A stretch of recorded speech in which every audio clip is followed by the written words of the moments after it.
오늘 본문을 보게 되면은요, 지금 이스라엘은 전쟁 중입니다. 바로 블레셋이라는 나라와 전쟁 중인데요. 근데 이 블레셋과의 전쟁 가운데 이스라엘에 큰 문제가 생겼습니다. 그 문제가 무엇이냐면 바로 블레셋에 한 큰 장군이 하나 나타나요. 근데 이 아저씨가 키도 어마어마하게 크고 어렸을 때부터 싸움도 잘하고, 그러니까 전쟁에 능통한 사람이었습니다. 그래서 딱 보기만 해도 저 사람은 무섭다. 그 정도로 그렇게 어마어마한 사람이 블레셋 군대 앞에서 막 이스라엘을 향하여서 막 욕하고 막 약 올리고 이러고 있는 상황입니다. 근데 참 재밌는 것은 이스라엘도 그렇게 능력 있는 사람이 많이 있을 텐데 그럼에도 불구하고 이 골리앗을 보고는 다 두려워서 다 떨고 있는 그런 상태였죠. 이 전쟁이 진행되면 진행될수록 어찌 보면 이스라엘 군대에 있어서 사기는 점점 더 떨어져 나갔을 것입니다. 그런데 재밌는 일이 생기죠. 바로 어디선가 듣도 보도 못한 다윗이라는 한 소년이 오늘 본문 가운데서 나타납니다. 이 소년이 누구냐면 바로 이 베들레헴의 이세라고 하는 사람이 살고 있는데 그 사람의 아들이고요. 근데 그 아들이 왜 여기 왔느냐? 그거는 바로 이 전쟁 가운데 바로 이 다윗의 형 3명이 전쟁에 출전 중이었고 그 형에게 아버지께서 심부름을 시켰습니다. 네 형들 잘 있는지 어떤지 한번 지켜보고 와라. 그래서 거기를 갔어요. 근데 이제 전쟁 중이고 다윗에게는 믿음이 있었거든요. 하나님이 이스라엘의 하나님이 모든 전쟁 가운데 승리케 하실 거야 라는 믿음이 있는 상태에서 딱 가서 봤는데 이게 웬일? 어디서 이상한 놈 하나가 저기 덩치 큰 놈 하나가 나와가지고 이스라엘을 향해서 막 조롱하는 거예요. 이스라엘을. 화가 나는 거죠. 그래서 이 어린 10대의 이 다윗이 모든 이 전쟁 가운데 형님들도 계시고 이 전쟁에서 많이 싸운 그런 용사들도 많이 있는데 다들 피하는데 이 앞뒤 안 가리는 그 질풍노도의 시기를 달리고 있는 이 10대 친구가 내가 가서 싸우겠다. 말도 안 돼. 어디서 저런 막대 먹은 놈이 어디서 우리 하나님을 여호와 이름을 망령되이 일컫고 저 자식 저거 안 되겠다. 내가 쟤를 이기겠다라고 하면서 나선 상태입니다. 그렇게 나섰고요. 결국은 오늘 본문에서 보면 어떻게 돼 있죠? 이겨요. 여러분 별로 재미가 없나요? 이거 굉장히 신기한 얘기인데 생각해 보십시오. 여기 지금 참 안타까운 게 세연이가 없는데 저 세연이를 감안해가지고 지금 비교 대상이 누가 있을까 하고 세연이하고 우리 하준이를 비교하면 되겠다. 지금 이 상황이 하준이 딱 이렇으네요. 세연이 없으면 우리 키가 비슷한 우리 의유민 간사님 생각을 해보세요. 1m 80 몇이죠? 이유민 간사님이 83. 1m 83이 우리 이유민 간사님하고 우리 하준이 키 몇? 1m. 1m짜리 애하고 둘이 싸운다고 있다고 생각을 해보세요. 2m래요, 자기는. 이거 말이나 됩니까? 말도 안 되는 전쟁이죠. 그리고 그 골리앗은 전쟁에 능통한 사람이었습니다. 그 수많은 전쟁 가운데서 승리를 경험한 어찌 보면 용사 중에 용사였어요. 하지만 다윗은 직업이 무엇이냐? 바로 양치는 자였거든요. 양치는 사람이 전쟁, 칼도 한번 제대로 잡아보지도 않은 그것도 10대에 그냥 혈기만 왕성한 그 청년이 지금까지 수많은 전쟁 가운데 승리하였고 그곳 가운데서 장군의 자리까지 올라온 그 골리앗을 향하여서 너는 내 손에 죽는다라고 결국은 이야기하고 있는 거거든요. 그리고 그걸 떠나서 더 넘어서 뭐죠? 결국은 정말로 그 다윗의 손에 골리앗이 죽임을 당합니다. 대단하지 않습니까? 여러분? 안 대단한가요? 별일 아닌가? 다 그럴 수 있나요? 희한하네. 별로 재미가 없나요? 우리 동욱이가 저한테 그랬거든요. 재밌는 거 할까? 그랬더니 저 자면 재미없는 줄 아세요? 그랬거든요. 저 그래서 가능한 재밌게 하려고 우리 동욱이 재밌게 하려고 하는데 저는 사명이 있습니다. 설교를 어떻게 해서든지 재밌게 해서 우리 친구들이 좀 피곤치 않게 만들어야 되는 그 사명이 있기 때문에 자, 저희가 이것을 통해서 무엇을 알 수 있느냐? 분명한 건 불가능한 걸 불가능한 일이었는데 그 불가능하던 것이 이루어졌거든요. 그 누구도 다윗이 골리앗과 싸워서 이길 거라고 생각할 수 없었습니다. 근데 이겼어요. 어떻게 이길 수 있었을까요? 우리가 그것을 한번 오늘 함께 이야기해보며 나아가기로 하겠습니다. 아까 전에 말씀드렸던 대로 이스라엘 용사들, 그들도 대단한 군인들이었습니다. 용사들이었죠. 하지만 그들은 하지 못했습니다. 골리앗을 향하여 나아가지 못했고 두려움에 떨고 있었습니다. 하지만 다윗은 무엇이 달라느냐? 그 첫 번째, 바로 다윗에게는 두려움이 없었습니다. 여러분, 두려움이라고 하는 것은요, 바로 마귀들이 우리에게 주는 것입니다. 우리가 무언가를 해 나아가려고 할 때 우리가 그것을 할 수 없다라는 마음, 두려운 마음을 주는 것은 하나님이 주시는 것이 아니라 바로 우리를 넘어뜨리기 위해서 사단이 계속하여서 주는 그런 마음인 것이죠. 이스라엘 모든 용사들에게는 두려움이 있었습니다. 바로 그 골리앗을 향하여서 골리앗이 외치고 그들을 향해서 조롱할 때에도 그를 바라보면서 그에 대한 두려움이 있었습니다. 어느 한 사람도 나아가 싸울 수 없는 그러한 두려움 가운데 사로잡혀서 있다는 것이죠. 근데 반면에요, 다윗은 그를 향하여서 딱 봤을 때 쟤 뭐야? 어디 출신도 모르고 뭣도 모르고 하나님의 이름을 망령되이하는 어디 할례도 받지 못한 저 녀석이 어디서 하나님의 이름을 들먹거리고.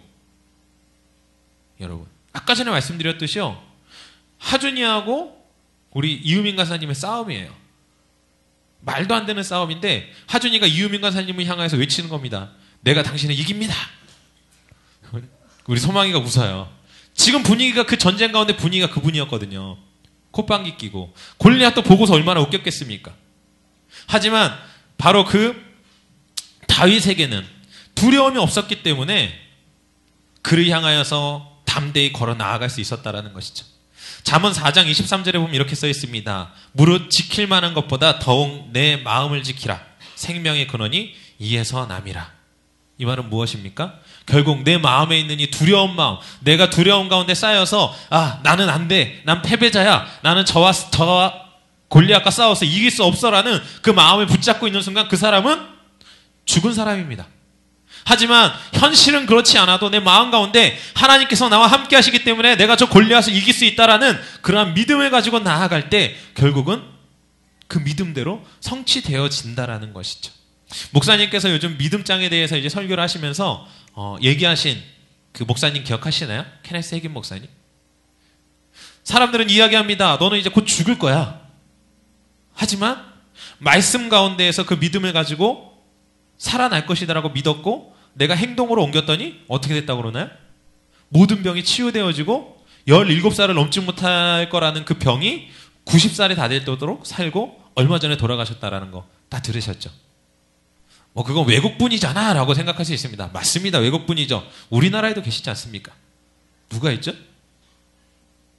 많아요. 근데 그 중에서 우리가 딱 이름 되면 그 목사님 하고 알만한 목사님, 조영기 목사님.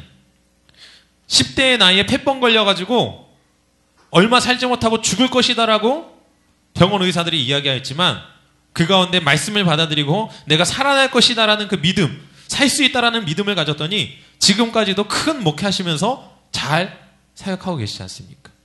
어찌 보면 가장 큰 교회를 이뤄내신, 솔직히 말하면 우리 국내보다는 외국에 더 유명한, 여러분, 내 마음 가운데 있는 두려움을 넘어서지 못한다라고 한다면 결국은 나에게 오는 모든 문제들 가운데 우리는 넘어질 수밖에 없습니다. 하지만 내가 어떠한 결단을 내리고 내가 그것을 넘어설 수 있다, 세상이 안 된다라고 해도 내가 그것을 넘어설 수 있다라고 내 마음 가운데 받아들이고 그것에 붙잡았을 때 결국은 우리에게 생명이 있는 것이고 승리가 있는 것입니다. 그렇다라고 한다면 어떻게 해야 정확하게 그 두려운 마음을 없앨 수가 있을까요? 그것은 바로 딱 한 가지입니다. 바로 하나님이 우리와 함께 하시다라는 것을 알 때, 그것을 깨달을 때에 바로 우리 안에 두려움이 사라진다라는 것이죠. 예수님께서 이 땅 가운데 오셔서 십자가에 달려 돌아가시고 부활하신 다음에 다시 승천하시면서 제자들한테 말씀하십니다. 마지막 명령을 하시죠. 그러면서 뭐라고 얘기하십니까? 볼지어다 내가 세상 끝날까지 너희와 항상 함께 하리라, 이렇게 말씀하십니다. 여러분, 주님께서 우리 가운데요, 아마 그 제자들은 이제 예수님께서 부활하셔서 그래 이제 드디어 이 이스라엘이 회복될 날이 이때구나라고 생각했을 때 다시 하나님나라로 가신대요. 그 대신 우리 보고 하라고 합니다. 얼마나 두려웠을까요? 근데 그때 약속하십니다. 내가 세상 끝날 때까지 너희와 항상 함께 할 것이다. 여러분, 하나님께서 함께 하신다라는 그 믿음이 있을 때, 그 확신이 우리 가운데 있을 때 우리 가운데 두려움이 사라지는 것입니다. 우리 가운데 두려움이 우리 앞길을 가로막고 우리 가운데 문제들을 계속해서 준다 할지라도 우리의 마음 가운데 하나님이 함께 하셔 라는 이 마음이 있을 때 우리 안에 있는 그 어떠한 두려움이라 할지라도 이겨낼 수 있다는 것이죠. 다윗은 골리앗 앞에 나아갈 때 혼자가 아니었습니다.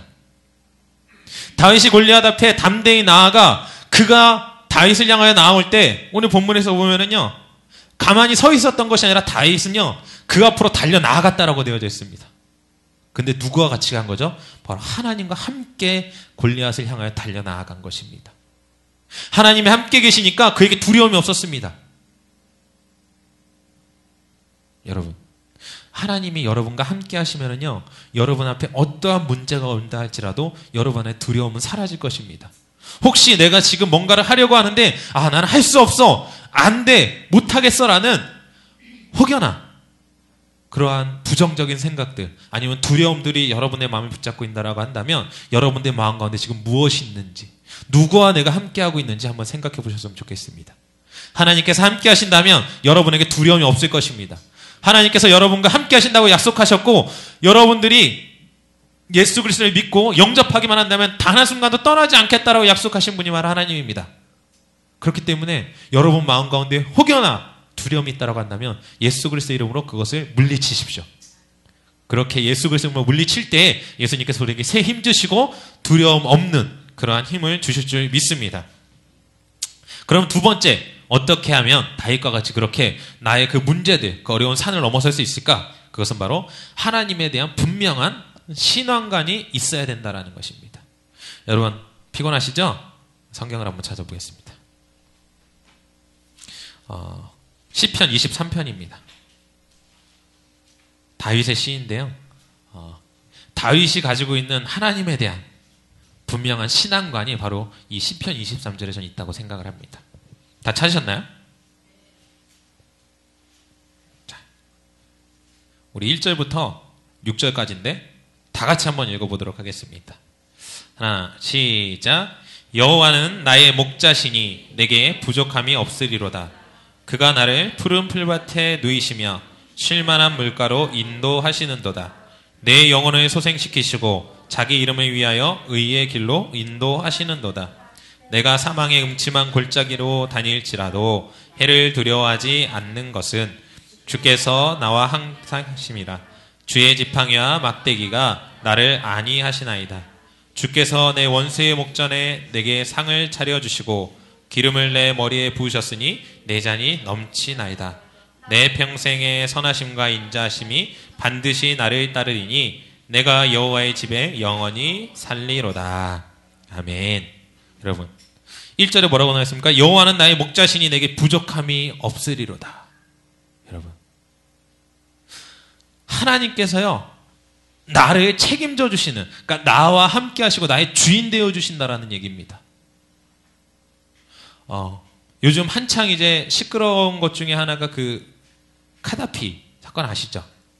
예, 얼마 전에 이제 드디어 죽었습니다. 그죠? 수십 년간의 독재 정권을 이루었던 그 카다피. 카다피가요, 그 정권을 쥐고 있을 때, 그의 자녀들이 살아왔던 그러한 모습들이 이제 전쟁이 일어나고, 이제 내전이 일어나면서 이렇게 몇 번 나왔었죠? 굉장히 호화로운 삶을 살아가는 것을 우리가 볼 수 있습니다.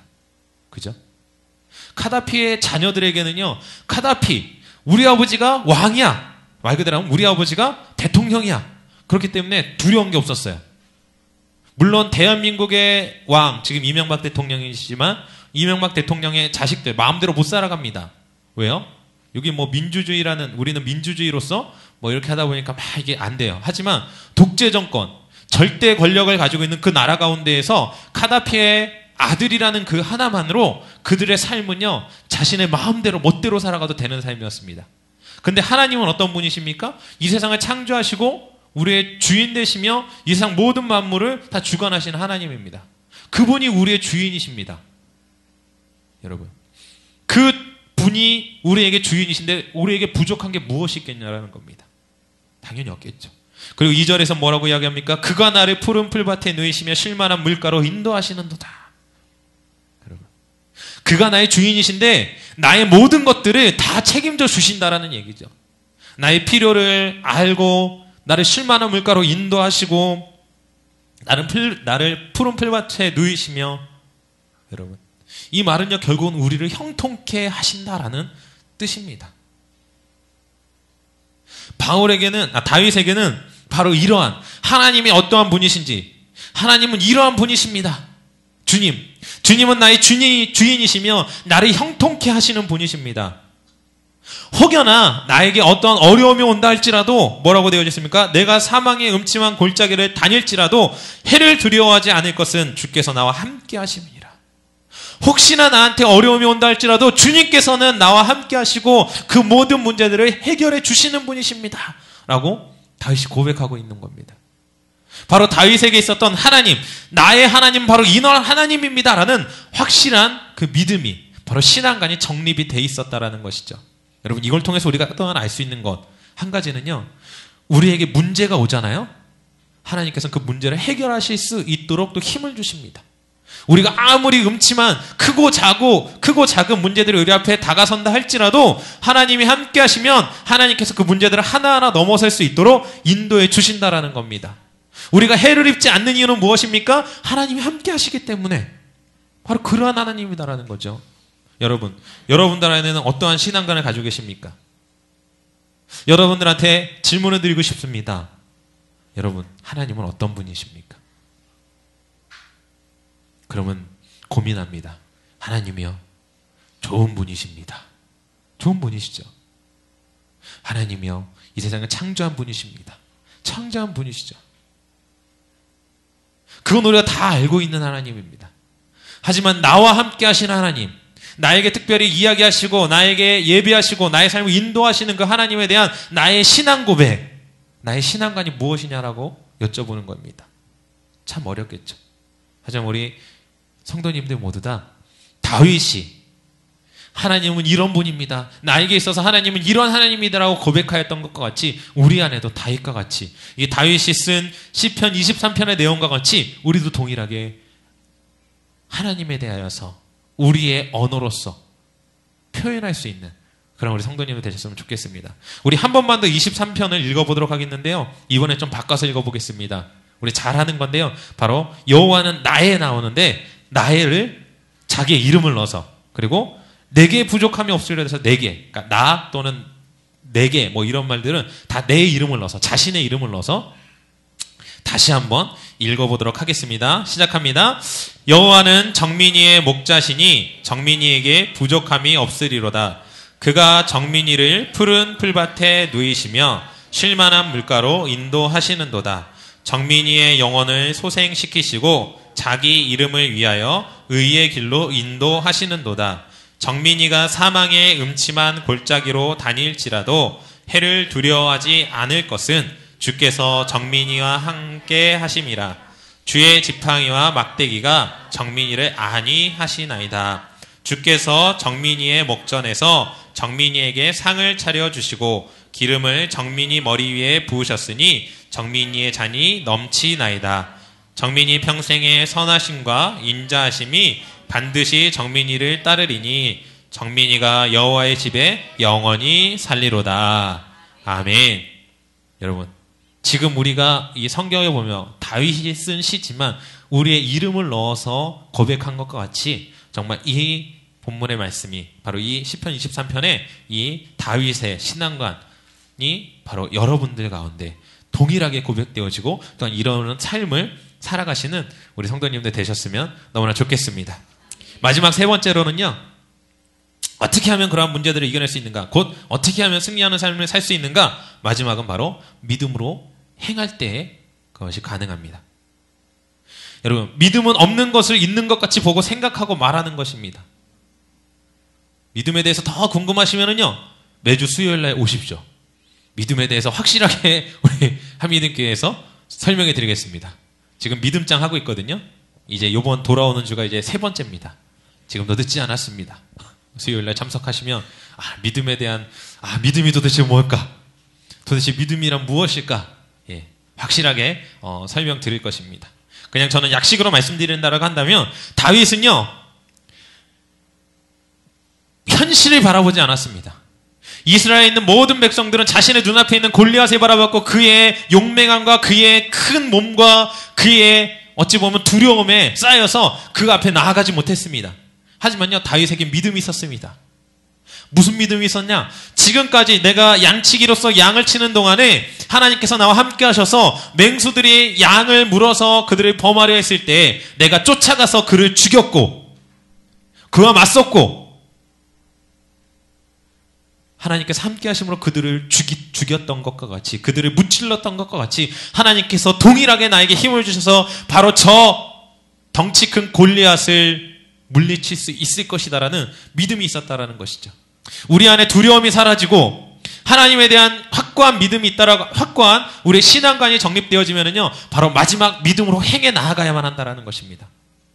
두려움도 사라졌습니다. 아 내가 이길 수 있겠다. 하나님은 나와 함께 하시는 분이고 나에게 생명 되시는 분이고 나의 모든 삶을 주관하시는 분이기 때문에 내 안에 어떤 문제들이 온다 할지라도 나는 할 수 있다 라고 생각만 하고 움직이지 않는 것, 믿음으로 행하지 않는 것, 하나님께서 역사하실 수 없습니다. 그 모든 것들이 사라졌다고 한다면 이제 내가 그 믿음으로 행해 나아가야만 한다라는 것입니다. 다윗이 골리앗을 향하여서 자기가 자기 발로 먼저 뛰어날려가 그에게 물맷돌을 던져서 골리앗을 넘어뜨리고 결국은 골리앗을 이긴 것과 같이 우리도 동일하게 우리 안에 있는 그러한 믿음과 확신 그리고 그 두려움을 모두 없앤 이후에 믿음을 가지고 정말 그 확고한 믿음을 가지고 내 몸 가운데 실천에 나아가야만 한다라는 것입니다. 그렇게 했을 때 하나님께서 이루신다라는 것이죠. 제가 오늘 이 본문을 보면서 여러분들도 찾으셨는지 모르겠는데 참 재미난 부분이라고 저는 생각하는 게 있습니다. 뭐냐면은요, 바로 골리앗이 다윗을 향하여서 뭐라고 이야기합니까? 뭐라고 이야기하나요, 주아야? 네. 자, 44절하고 45절에 보면은요, 블레셋 사람이 곧 골리앗이 또 다윗에게 이르되 내게로 오라. 내가 내 살을 공중의 새들과 들짐승들에게 주리라 하는지라. 44절에 그렇게 나와 있죠. 그런데요, 다윗은 뭐라고 이야기합니까? 46절에요. 오늘 여호와께서 너를 내 손에 넘기시리니 내가 너를 쳐서 내 목을 베고 블레셋 군대의 시체를 오늘 공중의 새와 땅의 들짐승들에게 주어 온 땅으로 이스라엘의 하나님이 계신 것을 주를 알게 하겠고. 여러분, 이게 무슨 차이인지 이해가 가시나요? 똑같은 내용이거든요. 그런데 43절 하반절을 보면은요, 그의 신들의 이름으로 다윗을 저주하고서 이렇게 이야기합니다. 내 살을 공중의 새들과 들짐승들에게 주리라. 근데 다윗은요, 여호와의 이름으로 이야기합니다. 공중의 새와 땅의 들짐승들에게 주어 곧 그 블레셋 군대의 시체를 공중에 주어 온 땅에 이스라엘 하나님이 계신 것을 알게 하겠다. 똑같은 말이잖아요. 근데 골리앗은 누구에게 빌은 겁니까? 자신들의 신. 다윗은 누구에게 빌었습니까? 바로 하나님. 근데 승리는 누가 했습니까? 하나님. 하나님께서 확신이 나와 함께 하시다라는 걸 아는 고백이었고요. 그 믿음을 가지고 행해 나아갔더니 자신이 내뱉은 말 그대로 이루어지는 것을 우리가 볼 수 있다는 것이죠. 골리앗도 동일하게 이야기했습니다. 자신의 신에게 이 다윗을 곧 이스라엘을 저주한 이후에 야, 너의 시체를 공중의 새와 땅의 들짐승들에 대해 다 주겠다. 하지만 그 일은 일어나지 않습니다. 오히려 다윗이 고백한 그 메시지가 그대로 성취되어지는 것. 처음부터 말씀드리면 두려움도 없었고요. 하나님께서 함께 하심으로 이 모든 것들 내가 말한 이 고백들이 이루어질 거라는 확신도 있었고요. 신앙관도 있었고요. 마지막은 그 믿음을 선포한 이후에 몸으로써 행해 나아갔을 때 이것들이 이루어진 것을 우리가 볼 수 있다는 것이죠. 여러분, 행하시기 바랍니다. 여러분들 안에 이러한 믿음과 두려움이 모두 다 사라지고 그것을 넘어서 하나님에 대한 확실한 나의 신앙관이 정립되어졌다고 한다면 다시 한번 강조해 말씀드리지만 믿음으로 이제 행하십시오. 믿고만 멈춰서 있는 것이 아니라 몸으로 행하십시오. 지금 여러분들 가운데 어쩌면 도전할 것들이 있습니까? 내가 해야만 하는 것들이 있습니까? 그런데 하나님께서 함께 하시면 해주실 것이다라는 마음속에 믿음은 있지만 내 육체적으로 행하고 있지 않다라고 한다면 그 일은 다시 한번 말씀드리지만 일어날 수 없습니다. 다윗이 하나님께서 저 골리앗을 이길 것이다라는 믿음이 있었는데 그대로 행하지 않았으면 하나님께서 일하실 수 없습니다. 믿음만 가지고선 결국은 할 수 없는 것이죠. 결국 행함이 있어야지만 내 몸이 움직여져야지만 그 일이 일어난다라는 것입니다. 전쟁은 하나님께 속한 것입니다. 우리가 인생을 살아가는 것도 전쟁과 같습니다. 누군가는 승리하고 누군가는 패배합니다. 하지만 하나님께서 함께 하실 때, 그리고 하나님께서 함께 하신다는 확실한 믿음을 가지고 우리가 행해 나아갈 때 우리의 삶은 승리하는 삶으로 나아갈 수 있습니다. 말씀을 정리하겠습니다. 다윗은 불가능한 싸움 가운데 출전하였습니다. 그의 형들이 그를 향하여서 싫은 소리를 하였고 그가 사울에게 나아갔을 때는 비웃음거리가 되었습니다. 사울의 갑옷이 맞지 않아서 그 갑옷을 다 벗을 수밖에 없는 상황이었습니다. 그리고 골리앗 앞에 섰을 때에는 블레셋 사람들이 그를 향하여서 조롱하였고 어린 아이가 나와서 결국은 싸운다라는 그 모습에 너희 이스라엘은 그만큼 용사가 없냐고 이스라엘을 조롱하였습니다. 하지만 다윗에게는 그 모든 사람들이 모든 용사들이 두려워했지만 그에겐 두려움이 없었습니다. 세상은 우리를 향하여서 이야기합니다. 너는 할 수 없어. 네가 지금 뭘 할 수 있어? 지금 네 상황이 어떤데? 불가능해. 이야기합니다. 우리가 우리 눈으로 바라보더라도 그 상황들이 너무나 불가능한 상황처럼 느껴집니다. 하지만요, 여러분, 두려움을 내어 버리십시오. 왜요? 하나님께서 여러분과 함께 하십니다. 여러분 안에 하나님이 내 안에서 살아서 역사하시고 나를 인도하시고 나의 모든 것들을 주관하신다라는 그러한 확실한 확고한 믿음을 가지시고 그 믿음이 여러분들에게 왔을 때, 그 확신이 들었을 때 행하십시오. 내 현실은 변화된 게 하나도 없습니다. 내 현실에는 될 것 같지도 않습니다. 하지만 하나님께서 나와 함께 하신다라는 그 마음의 확고한 믿음, 내 두려움이 사라지고 가능할지 않을까?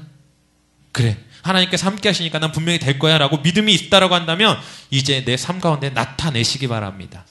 그렇게 나타냈을 때에요, 다윗이 골리앗을 단 한 방에 물리쳤던 것과 같이 이 세상이 아무리 여러분들을 힘들게 하고 여러분들의 발목을 잡는다 할지라도 단 한 방에 그 모든 문제들이 해결되어질 줄로 믿습니다. 주님께서 함께 하시면 가능합니다. 주님께서 함께 하시면요, 우리는 승리하는 삶을 살아갈 수 있습니다. 바로 승리하는 삶, 어렵지 않습니다. 우리 안에 있는 하나님을 의지하고 하나님이 주시는 마음으로 담대한 마음을 가지고 두려움 없이 그렇게 나아갈 때 우리는 승리하는 삶을 살아갈 수 있을 줄로 믿습니다. 기도하겠습니다.